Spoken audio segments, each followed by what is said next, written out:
नमस्कार दोस्तों, आज के व्लॉग में आपका स्वागत है। और आज सोमवती अमावस्या का बड़ा स्नान है और इस बड़े स्नान में बड़ी संख्या में, क्योंकि महत्ता बहुत है इस स्नान की, इसलिए बड़ी संख्या में लोग यहाँ पर हरिद्वार के हर की पैड़ी क्षेत्र में और जो तमाम घाट हरिद्वार के हैं उसमें पहुँच रहे हैं।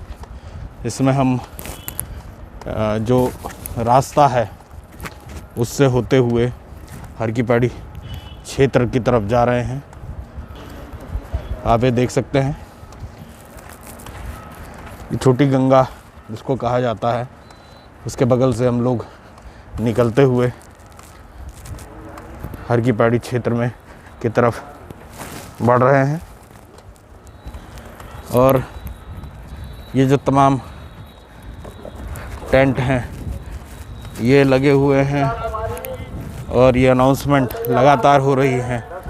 ये अनाउंसमेंट इसीलिए हो रही हैं क्योंकि लगातार जो कई लोग खोया पाया वाली स्थिति में होते हैं वो मिलते जाएं। आप देख सकते हैं दूसरी तरफ श्रद्धालु भी कई ऐसे हैं जो घाट से स्नान करके आ चुके हैं, कई ऐसे हैं जो घाट में स्नान करने जा रहे हैं। तो चलिए, अब वो देखिए, ये उधर की तरफ जो है वो पूरा रास्ता जो है आप देख सकते हैं किस तरीके से ये सुबह सुबह के समय में जगमगाया हुआ है। और हर की पैड़ी क्षेत्र है, हर की पैड़ी क्षेत्र में बड़ी संख्या में जो तमाम श्रद्धालु हैं वो वहाँ पर पहुँच रहे हैं। तो हर की पैड़ी क्षेत्र की तरफ हम लोग भी बढ़ते हैं और क्या कुछ वहाँ का नज़ारा है आपको वहाँ जाकर दिखाते हैं।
सोमवती अमावस्या का आज स्नान है और आप देख सकते हैं एक बेहद ही महत्वपूर्ण स्नान को माना जाता है हिंदू इसमें।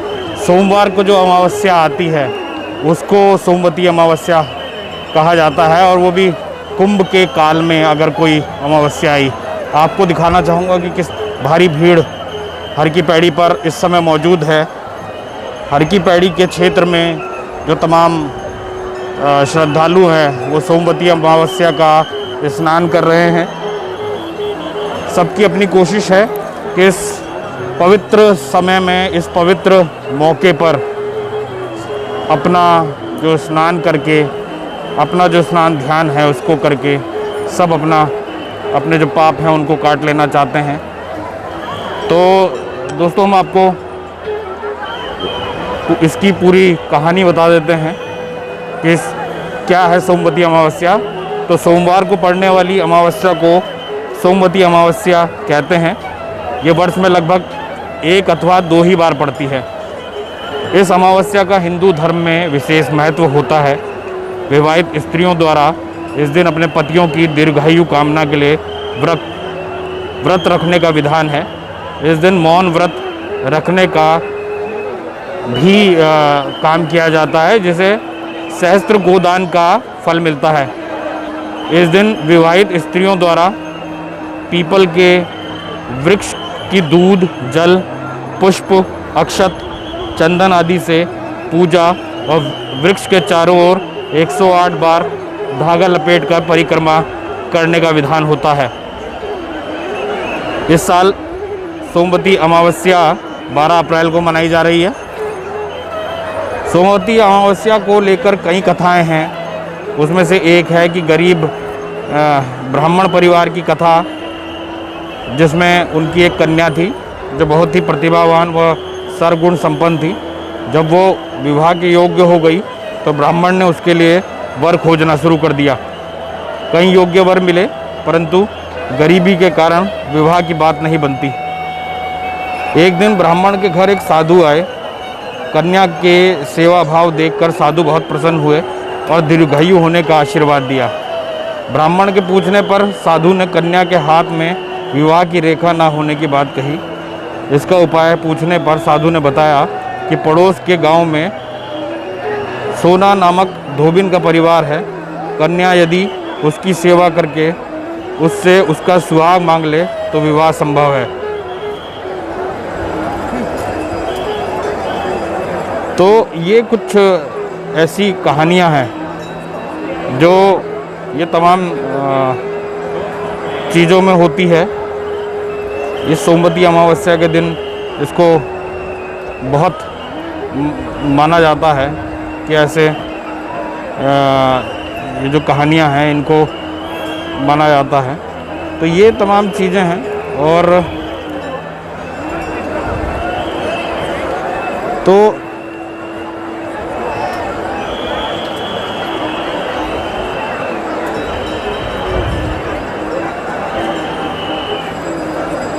तो दोस्तों, कहानी में जो सोना नाम की धोबी जाति की एक महिला अपने बेटे और बहू के साथ रहती है, जो कि बहुत ही आचार विचार और संस्कार संपन्न व पतिपरायण है।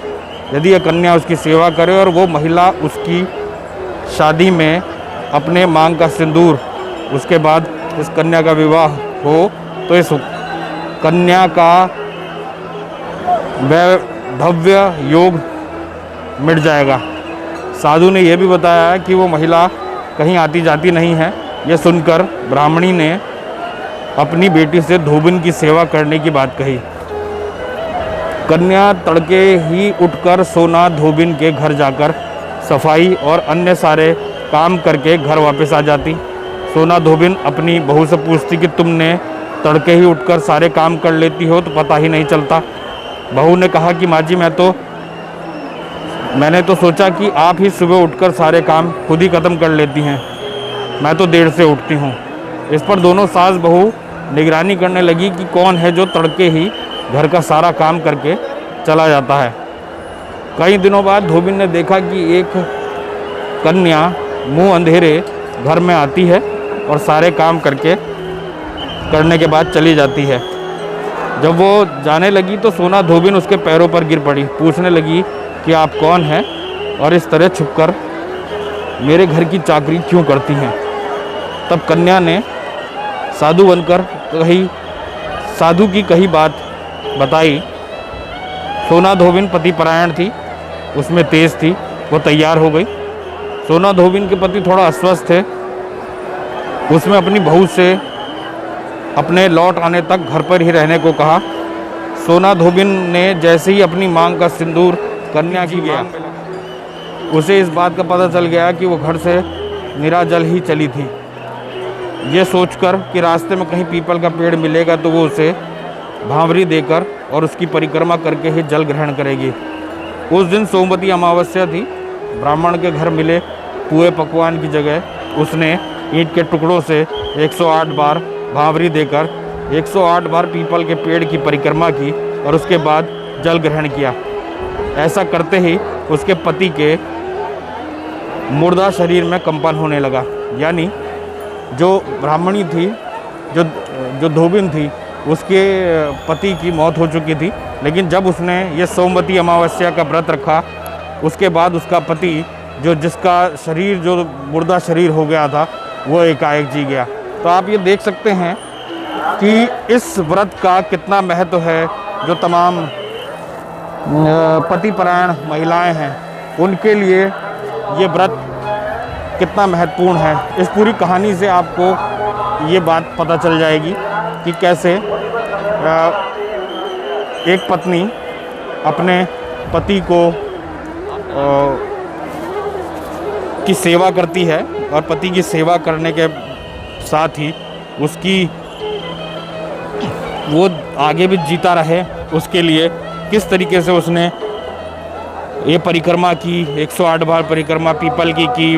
उसके अलावा आप समझ सकते हैं कि जो ये तमाम लोग स्नान करने आते हैं, वो कुछ इन्हीं भावनाओं के साथ आते हैं, इन्हीं कोशिशों के साथ आते हैं कि उनका जो महिलाएं यहाँ पर हैं, वो इसीलिए यहाँ पर आती हैं कि उनको लगता है कि उनका पति भी उसी तरीके से उसको भी दीर्घायु मिले, जैसे उस धोबिन के परिवार के पति को मिला था। तो ये तमाम चीज़ें हैं जो अपने आप में इस पूरी कहानी को बेहद महत्वपूर्ण करार देता है। तो दोस्तों, आप देख सकते हैं बड़ी संख्या में जो तमाम जो श्रद्धालु हैं, वो इस सोमवती अमावस्या का स्नान कर रहे हैं और सोमवती अमावस्या का स्नान अपने आप में बेहद महत्वपूर्ण होता है। तो अब थोड़ी देर में इस पूरे क्षेत्र को खाली करा लिया जाएगा। यहाँ पर अब शाही स्नान आयोजित होगा और शाही स्नान में जो तमाम श्रद्धालु हैं, जो वो इस पूरे कुंभ क्षेत्र में या फिर जो ये हर की पैड़ी क्षेत्र में मौजूद नहीं रहेंगे, और उसके बाद यहाँ पे जो तमाम शाही स्नान से जुड़े हुए जो अखाड़े हैं वो स्नान करेंगे। तो अब हम आपको दिखाते हैं कि किस तरीके से अखाड़े स्नान करेंगे।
तो दोस्तों, अब वो समय आ गया है जब शाही स्नान के लिए जो निरंजनी अखाड़े से जुड़े हुए जो संत हैं वो हर की पैड़ी पहुंच गए हैं। मैं आपको दिखा दूंगा सीधे तौर पर, सीधे आप ये देख सकते हैं।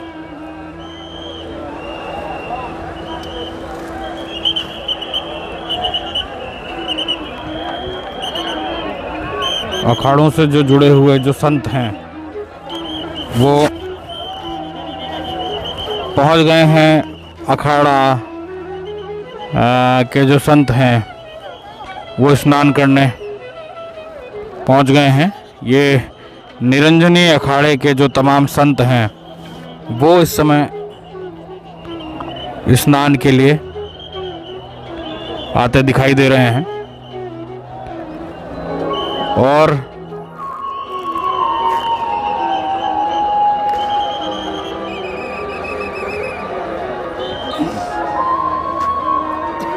ये आप देख सकते हैं अखाड़ों के जो तमाम संत हैं वो अपनी पेशवाई और ये तमाम चीज़ें करते हुए पहुंच रहे हैं। ये सोमवती अमावस्या का स्नान है और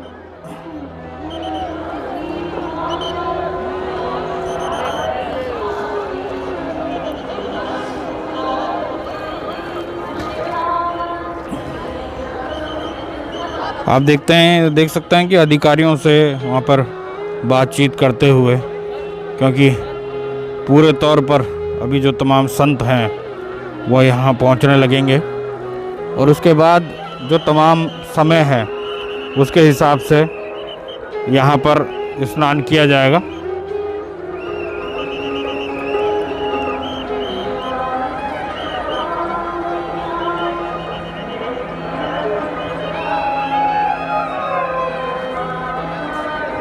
आप ये देख सकते हैं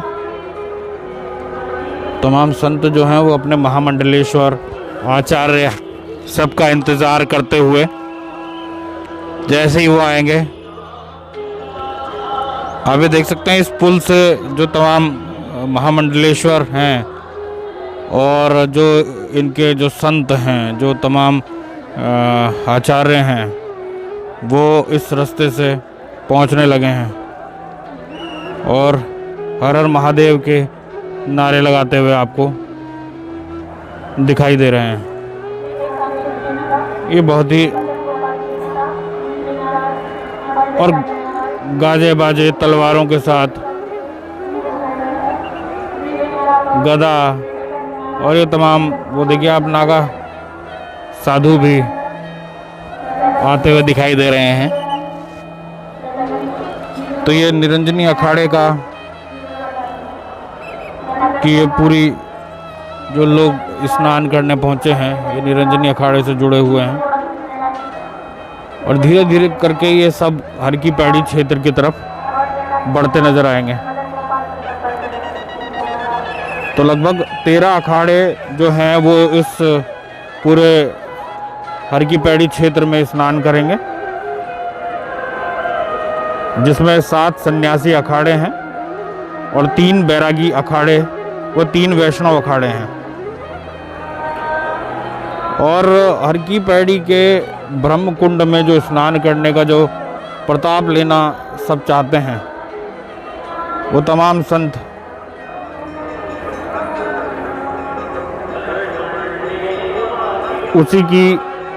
उसी का अनुसरण करते हुए नज़र आ रहे हैं। आपको बता दें सबसे पहले निरंजनी अखाड़ा अपने साथी आनंद अखाड़े के साथ यहाँ पर स्नान करने पहुँचे हैं।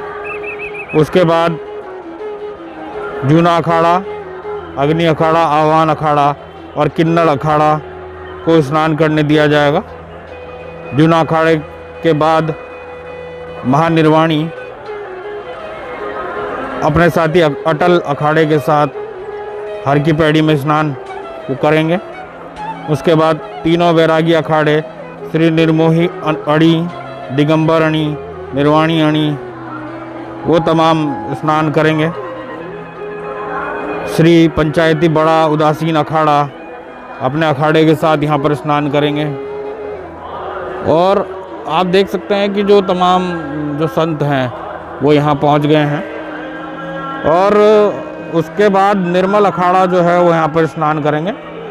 तो आप समझ सकते हैं कि लगभग रात के 8 बजे तक ये तमाम चीज़ें चलती रहेंगी।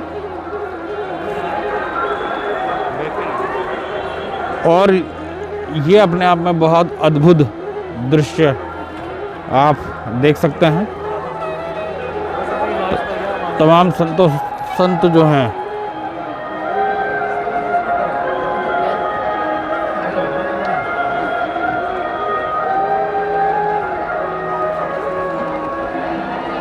वो यहाँ पहुँच गए हैं। आप ये देख सकते हैं अखाड़े से जुड़े हुए जो तमाम संत हैं वो धीरे धीरे स्नान के लिए पहुंचने लगे हैं ये तमाम नागा संत जो हैं वो स्नान करने पहुंच गए हैं।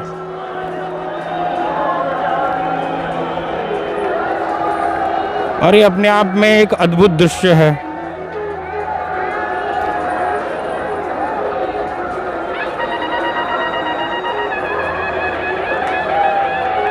जो इनके महामंडलेश्वर हैं, और ये नेपाल के राजा भी आप देख सकते हैं, वो इस अखाड़े के साथ स्नान करने पहुंचे हैं।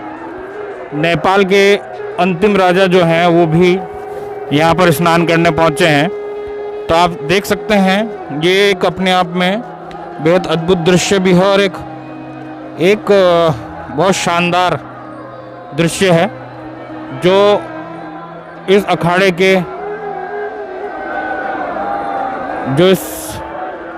के महामंडलेश्वर हैं वो नेपाल के राजा को अपने साथ लेकर यहाँ स्नान कराने पहुँचे हैं।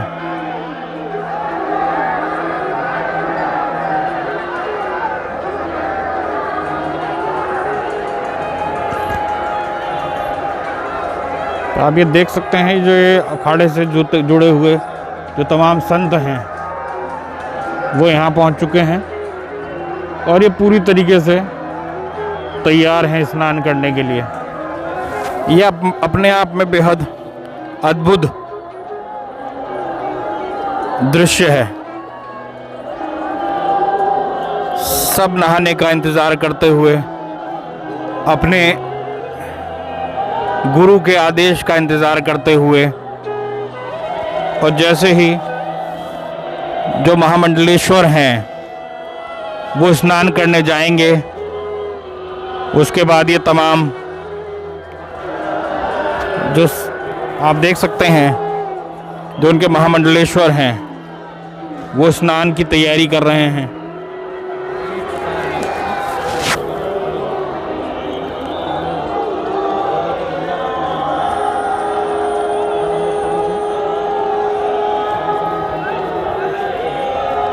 ये देख लिए माँ गंगा का पूजन कर रहे हैं ये तमाम संत, और माँ गंगा के पूजन के बाद ये जो पूरा अखाड़ा है वो स्नान करते हुए नजर आएंगे।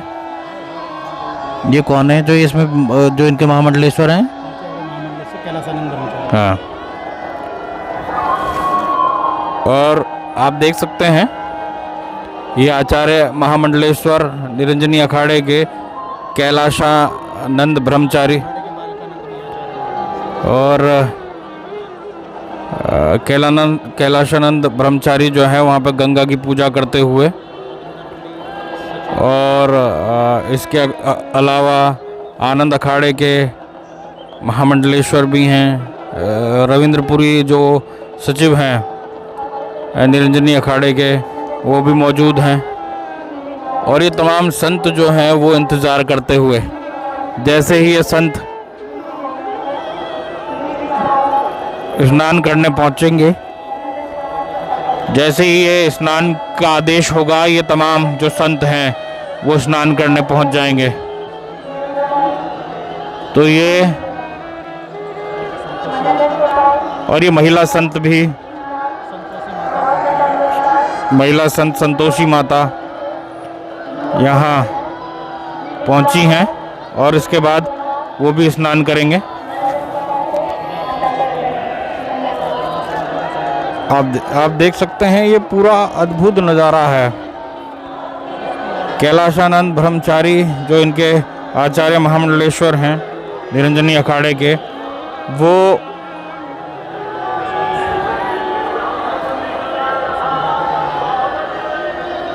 पूजन करते हुए नज़र आ रहे हैं, और उसके बाद जो तमाम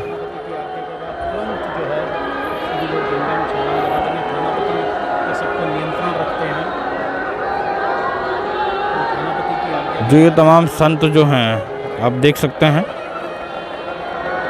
पूरी तरीके से तैयार हैं ये तमाम संत स्नान करने के लिए। और आपको ये बता दें कि इस समय जो केवल ये जो अखाड़ों से जुड़े हुए जो संत हैं वो ही स्नान कर सकते हैं, उनके अलावा कोई भी अन्य जो हैं वो यहाँ पर स्नान करने की उनको अनुमति नहीं रहती है। और इसीलिए इसे शाही अखाड़ा शाही स्नान कहा जाता है। और शाही स्नान के तहत जो तमाम अखाड़ों से जुड़े हुए जो संत हैं वो ही स्नान करने यहाँ पहुँचते हैं। तो 13 अखाड़े हैं। 13 अखाड़े जो हैं वो अपने अपने समय के अनुसार वो यहाँ पर आएंगे और उसी हिसाब से स्नान करते हुए नज़र भी आएंगे। तो कुल मिलाकर आप देख सकते हैं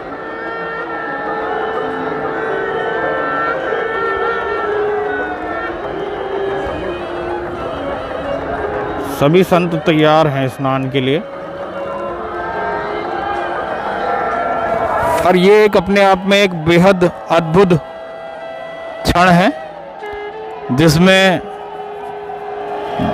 जिसके लिए जो तमाम संत हैं वो लगभग 12 साल 11 साल उसका इंतज़ार करते हैं। तो आप देख सकते हैं कितना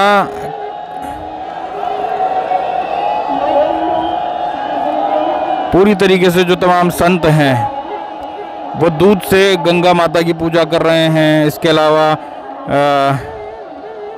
पूरी तरीके से पूजा की जा रही है निरंजन अखाड़ा के जो आचार्य महामंडलेश्वर कैलाशानंद गिरी जी महाराज हैं उनके द्वारा।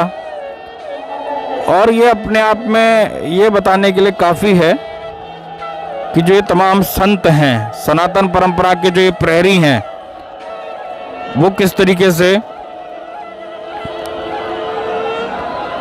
ये धर्म ध्वजा जो है वो सबसे पहले स्नान करने के लिए ये जाती है। आप ये तमाम संत जो हैं वो स्नान के लिए उतर गए हैं। आप देख सकते हैं ये तमाम संतों को जो है अनुमति मिल गई है अब स्नान के लिए। और देखिए कितना आनंद महसूस कर रहे हैं। और इस दृश्य को देखकर जो तमाम श्रद्धालु हैं वो भी आनंद महसूस करते हैं। आप ये देख सकते हैं जो तमाम संत हैं वो किस तरीके से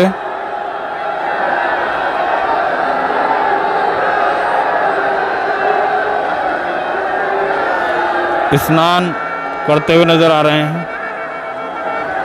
ये निरंजनी अखाड़े के जो तमाम संत हैं वो यहाँ पहुँचे हैं और ये तमाम संत जो हैं वो स्नान कर रहे हैं। जो आचार्य हैं वो भी हैं। इसके अलावा जो निरंजनी अखाड़े से जुड़े हुए जो महिला संत हैं वो भी स्नान करती हुई नज़र आ रही हैं। तो ये तमाम हुजूम है ये निरंजनी अखाड़े के जो तमाम संत हैं। तो ये आप देख सकते हैं हर की पौड़ी के जो अन्य इलाके हैं उसमें भी ये स्नान कर रहे हैं। ये आप देख सकते हैं ये अद्भुत दृश्य है। और ये 12 साल में एक बार ऐसा नज़ारा देखने को मिलता है। हालांकि हरिद्वार में ये कुंभ जो है 2010 में लगा था एक बार और अब 2021 में ये संयोग हुआ है। आप देख सकते हैं ये तमाम संत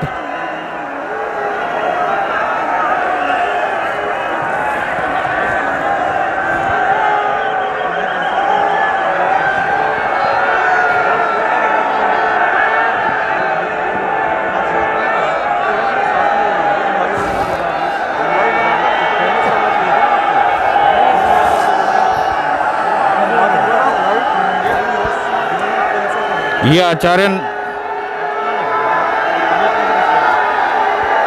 ये आप देख सकते हैं ये जो तमाम संत हैं वो लगातार स्नान करते हुए और ये अपने आप में एक अद्भुत स्नान होता है। और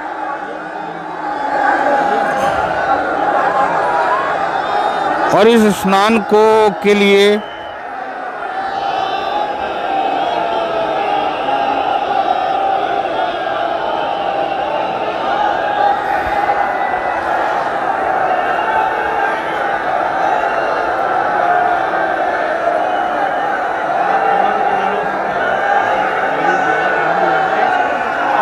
और ये स्नान के लिए जो है वो पूरी तरीके से सालों का इंतज़ार होता है। तो आप देख सकते हैं पूरी तरीके से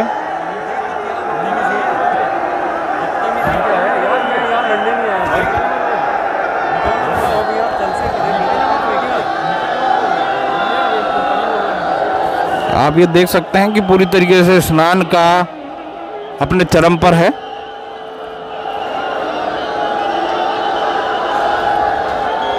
और ये अपने आप का विहंगम दृश्य है।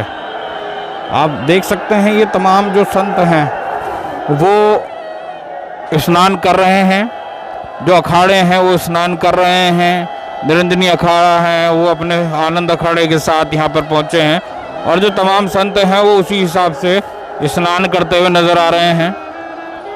और इस संतों का जो हुजूम है वो अपने आप में ये बताने के लिए काफ़ी है कि वो किस तरीके से इसका इंतज़ार कर रहे थे।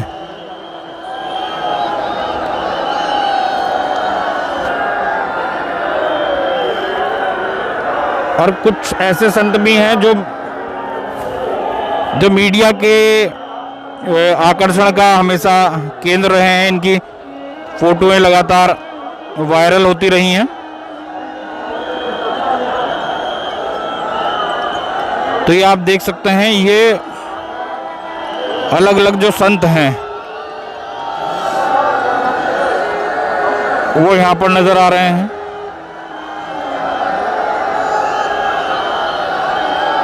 और अपने आप में ये अद्भुत व शानदार कोलाहल का समय है। और कई ऐसे जो संत हैं वो जो स्नान भी कर रहे हैं और स्नान कर कर वो फिर अपने अखाड़ों की तरफ रवाना भी हो रहे हैं। तो दोस्तों आप बने रहिए, अभी हम आपको और भी दिखाएंगे कि किस तरीके से अखाड़े से जुड़े हुए जो तमाम संत हैं वो लगातार स्नान कर रहे हैं।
तो दोस्तों अगला अखाड़ा यानी जूना दशानाम जूना अखाड़ा यहाँ पर पहुँच चुका है। उसके जो तमाम संत हैं वो यहाँ ब्रह्मकुंड में हर की पैड़ी पे स्नान करने पहुँचने लगे हैं। तो अब हम आपको सीन कराते हैं कि किस तरीके से जो तमाम संत हैं वो स्नान करने पहुँच रहे हैं और जो इनकी डोलियां हैं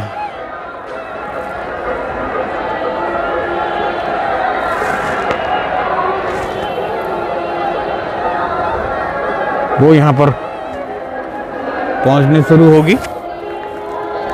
और कहीं ना कहीं जो एक परंपरा है गंगा में पूजन करने की, गंगा में स्नान करने की, उसको इसी तरीके से आगे बढ़ाते हुए और आप ये देख सकते हैं इनकी धर्म ध्वजा आती हुई। सबसे पहले धर्म ध्वजा को आगे ले जाया जाता है। जो तमाम साधु संत हैं वो इस धर्म ध्वजा को आगे लेके जाते हैं। और आप देख सकते हैं थोड़ा सा रिफ्ट होता हुआ वहाँ ज़रूर नज़र आ रहा है। धर्म ध्वजा को पकड़ने के लिए वहाँ थोड़ा जूना अखाड़े के जो तमाम जो संत कहे जाते हैं वो थोड़े हठी कहे जाते हैं। और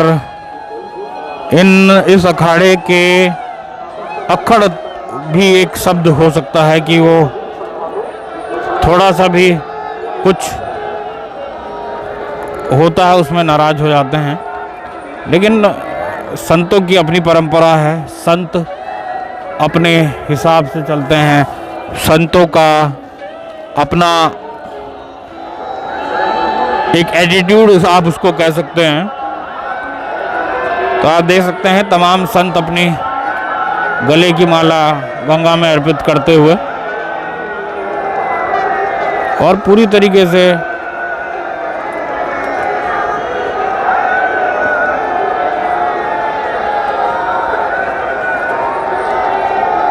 अखाड़े में पूरी तरीके से पूजन करने की जो उनकी कोशिश है वो साफ नज़र आती है। और ये धर्म ध्वजा जैसे ही पानी में उतरी वैसे ही आप देख सकते हैं जो तमाम साधु संत हैं वो भी गंगा में उतर गए, यानी जूना अखाड़े का स्नान प्रारंभ हो चुका है। और आप देख सकते हैं जो तमाम संत हैं वो कुछ इसी कोलाहल के साथ, इसी उल्लास के साथ स्नान करते हुए नजर आते हैं।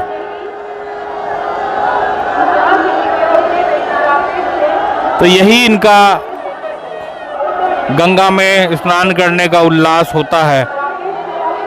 और इसी उल्लास के लिए ये तमाम संत जो हैं यहाँ आते हैं और कुंभ में स्नान करते हैं। ये जो तमाम संत हैं ये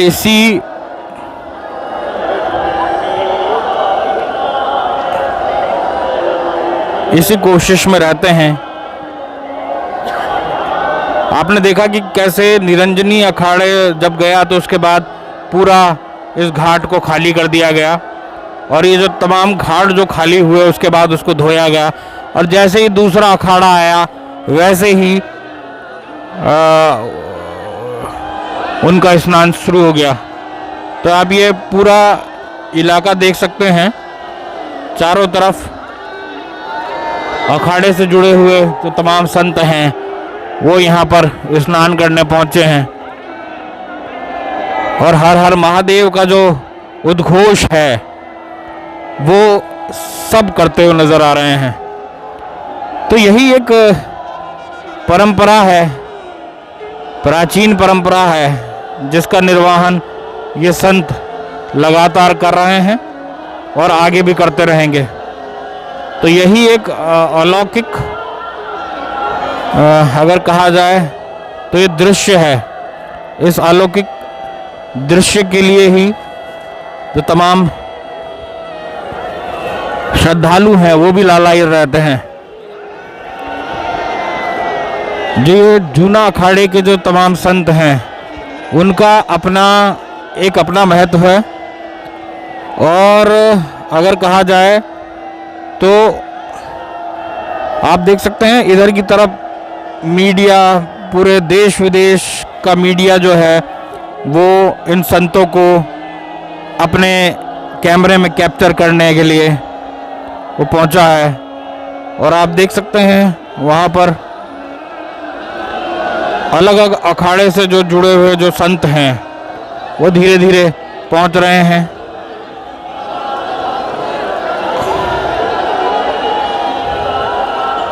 और ये देखिए संतों का उल्लास, देखिए आप, संतों का ऐसा उल्लास है गंगा में स्नान को लेकर जैसे कोई बालक अपनी माँ की गोद में सोने के समय जब वो आता है तो उसको जो उल्लास होता है वैसे ही उल्लास इनको गंगा में स्नान करके नजर आ रहा है। ऐसा लग रहा है कि जैसे उनकी माँ उनको स्वच्छ निर्मल करने का काम कर रही है। तो हर हर महादेव के जो उद्घोष हैं वो पूरी तरीके से होते हुए नजर आ रहे हैं। और धीरे धीरे जो संत नहा रहे हैं वो हर की पैड़ी के दूसरे द्वार से होते हुए वो वापसी की राह भी पकड़ रहे हैं, क्योंकि अगले जो अखाड़े हैं वो भी यहाँ स्नान करने पहुँचेंगे। तो आप देख सकते हैं जो सीटी जो बजनी शुरू हो चुकी है उसका एक ही कारण है कि जो ये तमाम संत हैं उनको सीधे तौर पर ये अलार्मिंग वो है कि आप अब आपका समय समाप्त हो रहा है, आप अब अपने अखाड़ों की तरफ मूव करें। तो ये वो दृश्य हैं जो अपने आप में बेहद मन। तो हम आपको आगे भी अखाड़ों के स्नान से जुड़ी हुई अपडेट देंगे। बने रहिए घुमक्कड़ पहाड़ी के साथ।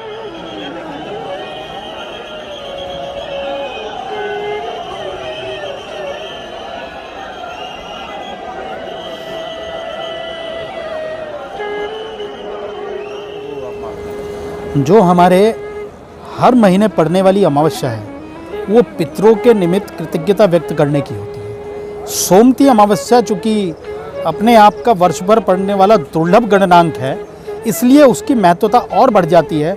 और पितृदोष निवारण के लिए गंगा के तट पर किया गया स्नान, दान, तप और पितरों के प्रति जलांजलि, तर्पण, पितृ, ये सब कृत्य अगर करते हैं तो व्यक्ति के यहाँ जो पितृदोष की दिक्कत है, जो वंश वृद्धि नहीं हो रही है, कारोबार नहीं बढ़ रहा है या अन्य प्रकार के जो दोष होते हैं वो सारे दोष दूर हो जाते हैं जब वो यहाँ अपने तीर्थ पुरोहित के माध्यम से इन सारे कृत्यों को पूर्ण करता है। उसके अलावा ये चूँकि कुंभ में पड़ रही है तो इसका और अलग महत्व हो जाता है। और इसके साथ साथ जो हमारी जो वैवाहिक स्त्रियाँ हैं वो अपने पति की लंबी आयु के लिए बड़ा कठिन तप रखती हैं, व्रत रखती हैं और पीपल के वृक्ष पर 108 परिक्रमा करते हुए उस पर धागा बांधते हुए उसमें शिव जी का वास मानते हुए उपासना करती हैं।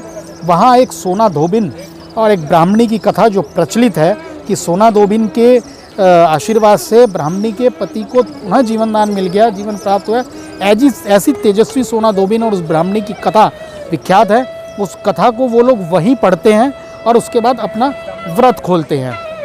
चूँकि हम लोग हरिद्वार में खड़े हैं और हरिद्वार में महाकुंभ है, ऐसा कहा जाता है अश्वमेघे सहस्त्राणि वाजपेय शतानि च लक्षम प्रदक्षिणा भूमि कुंभ स्नाने तत्फलम। अर्थात 1000 अश्वमेघ यज्ञ, 100 वाजपेय यज्ञ व 1 लाख बार जो भूमि की प्रदक्षिणा करके अर्थात परिक्रमा करके जो पुण्य प्राप्त होता है वो पुण्य कुंभ के एक स्नान करने मात्र से हो जाता है।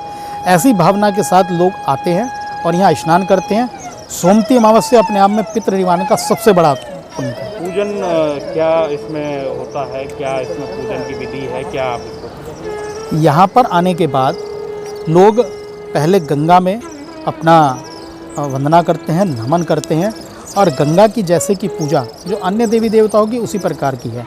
पहले गंगा में स्पर्श करके अपने नेत्रों को जल लगाया जाता है, अपनी शिखा पर लगाया जाता है, मस्तक पर लगाया जाता है। उसके बाद गंगा की प्रार्थना करके और देवताओं की आज्ञा लेकर गंगा के घाटों में गंगा में प्रवेश किया जाता है। फिर गंगा स्नान करके और गंगा में ही खड़े होकर जो है सूर्य को अर्घ्य दिया जाता है।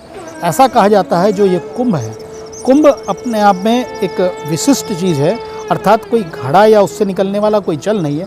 ये जो सूर्य नारायण है वो कुंभ कलश के रूप में है और जो उनसे निकलने वाली किरणें हैं वो अमृत है। अर्थात सोम रस, जो ये सोम का कुंड है वो सोम रस बरसता है और वो जो अमृत व्यक्तित्व के जीवन में व्यक्ति के जीवन में प्रभावित होता है वो उससे उसका व्यक्तित्व निकलता है। उसमें आध्यात्म, वैराग्य, जप, तप, धार्मिक कर्मकांड, ये सब चीज़ें उसके अंदर वृद्धि होती है।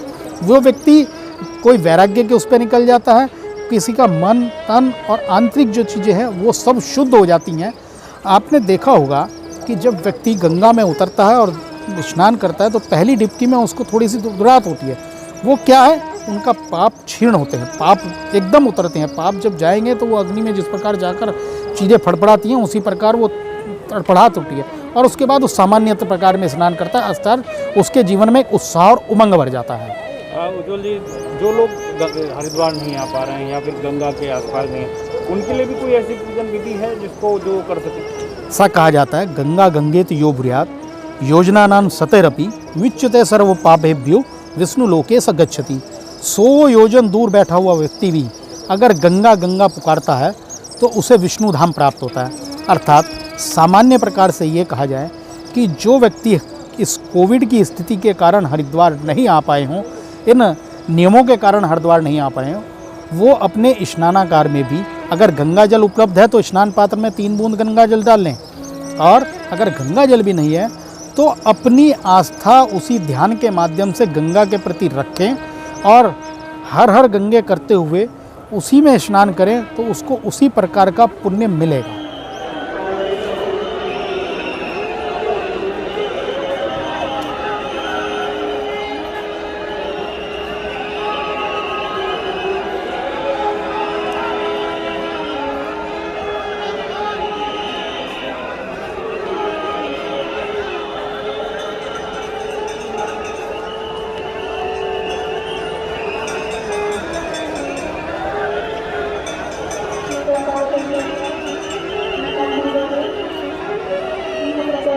दोस्तों, कुंभ के तमाम स्नान जारी हैं और हम इस समय हर की पैड़ी पर मौजूद हैं।